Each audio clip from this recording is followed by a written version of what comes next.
The whole atmosphere at the camp was consistently great, even when one was the victim of one of the many practical jokes.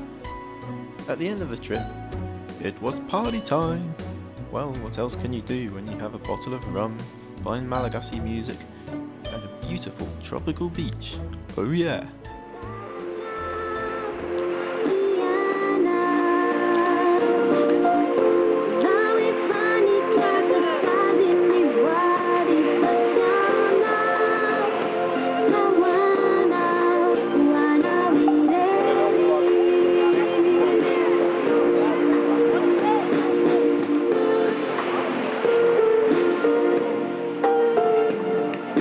My Malagasy friends took the opportunity to attempt something that I fear may be even more difficult than understanding all the mysteries of the rainforest.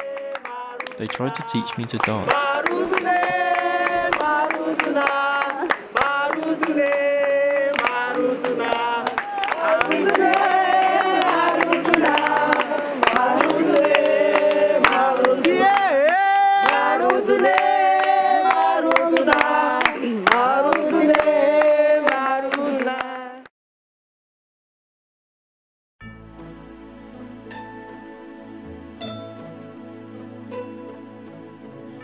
Before I went to Madagascar, I collected a long list of interesting and somewhat slightly strange questions about dung beetles.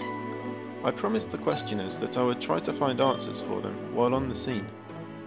Unfortunately, I don't think I've answered too many of the questions in the movie, and I do apologise to those disappointed. But what I can tell you is this.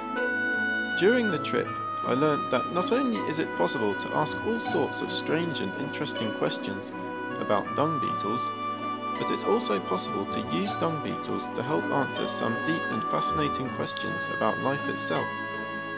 For dung beetles owe their very existence to continuous interaction with the living world around them. In turn, there is a substantial amount of life that owes its existence to dung beetles. So understanding how these guys got to be quite the way they are is a real entry point into some deep and universal riddles.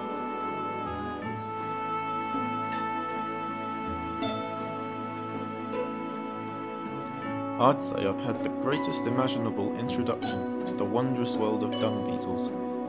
I definitely feel that some of the enthusiasm fostered onto them by members of our team has rubbed off onto me.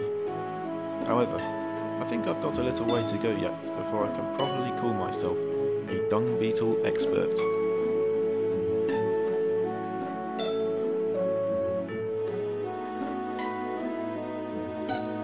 The overall experience of living in the Malagasy rainforest surpassed all expectations.